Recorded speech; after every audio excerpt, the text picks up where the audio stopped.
Hello అందరికీ welcome back to Dolly dumplings. ఇవాల్టి recipe వచ్చేసి బీరకాయ ఫ్రైని సింపుల్గా క్విక్గా టేస్టీగా ఎలా చేసుకోవాలో ప్రాసెస్ ఏందో చూసేద్దాము. అలాగే ఈ బీరకాయ ఫ్రై చపాతీలో కానీ వేడివేడి అన్నంలో కానీ చాలా బాగుంటుందండి. మీరు కూడా తప్పకుండా ట్రై చేయండి. ఇప్పుడు ప్రాసెస్ చూసేద్దాము. దీనికోసం ముందుగా నేను ఇక్కడ 1/2 kg వరకు బీరకాయని శుభ్రంగా క్లీన్ చేసి తీసుకున్నాను. అలాగే బీరకాయ కాస్త లేతగా ఉన్న బీరకాయ తీసుకోవాలండి. ముదురుగా ఉన్న బీరకాయ అయితే మాత్రం ఫ్రైకి ఏమాత్రం పనికిరాదు. ఇప్పుడు ఈ బీరకాయకి పైన ఉన్న పొట్టుని నేను వీడియో క్లిప్లో చూపించే విధంగా లైట్గా తీసుకోవాలి. మరీ ఎక్కువ తీయాల్సిన అవసరం లేదండి. అలాగే బీరకాయలు కొన్ని చేదుగా కూడా ఉంటాయి, వాటిని చెక్ చేసి తీసుకోవాలి.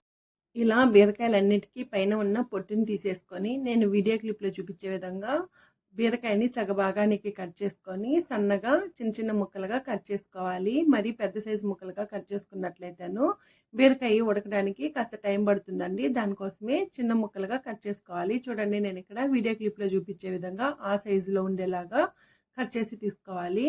అదేవిధంగా మనం తీసుకున్న బీరకాయ లేత బీరకాయ కాబట్టి ఇందులో చిన్న చిన్న గింజలు ఉంటాయండి, అవి పడేయాల్సిన అవసరం లేదు, వాటితో కూడా వేసేసుకోవచ్చు. ఇప్పుడు వీటిని పక్కకు ఉంచేసి స్టవ్ ఆన్ చేసుకొని కడాయి పెట్టుకొని 3 టేబుల్ స్పూన్ల వరకు ఆయిల్ వేసుకోవాలి. ఆయిల్ వేడైన తర్వాత ఇందులో పోపు దినుసుల్ని వేసుకోవాలండి. ఆవాలు, జీలకర్ర, అలాగే మినపప్పు, పచ్చిశనగపప్పు, 5-6 వెల్లుల్లి రెబ్బల్ని కచ్చాపచ్చాగా దంచుకొని వేసుకోవాలి.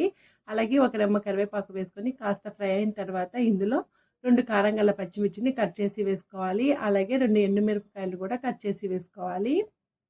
ఇప్పుడు ఇందులో మనం ముందుగా కట్ చేసి పెట్టుకున్న బీరకాయ ముక్కల్ని వేసుకొని 1/2 టేబుల్ స్పూన్ వరకు సాల్ట్ని వేసుకోవాలి. సాల్ట్ అనేది ఇక్కడ మీరు తినేదాన్ని బట్టి అడ్జస్ట్ చేసుకోవాలండి. ఇప్పుడు వీటిని ఒకసారి బాగా మిక్స్ చేసుకోవాలి. మంటని హై ఫ్లేమ్లో ఉంచి ఒక 3 నిమిషాల పాటు ఈ బీరకాయ ముక్కల్ని మధ్య మధ్యలో కలుపుతూ ఫ్రై చేసుకోవాలండి.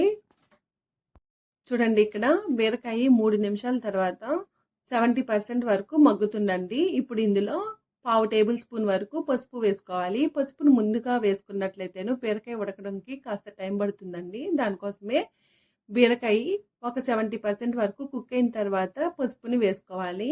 ఇలా వేసుకొని ఒకసారి బాగా మిక్స్ చేసుకొని మూత పెట్టుకొని మంటని మీడియం ఫ్లేమ్లో ఉంచి మరో 2-3 నిమిషాల పాటు ఫ్రై చేసుకోవాలి. చూడండి, 2 నిమిషాల తర్వాత మూత తీసి ఒకసారి బాగా మిక్స్ చేసుకొని బీరకాయ ఉడికిందో లేదో చెక్ చేసుకోవాలి.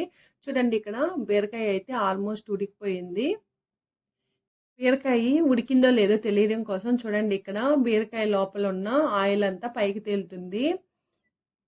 ఇలా ఆయిల్ అంతా పైకి తేలిన తర్వాత ఒకసారి బాగా మిక్స్ చేసుకొని ఇందులో 1/2 టేబుల్ స్పూను ధనియాల పొడి వేసుకోవాలి. ధనియాల పొడిని ఎక్కువ వేయొద్దండి, టేస్ట్ మారిపోతుంది.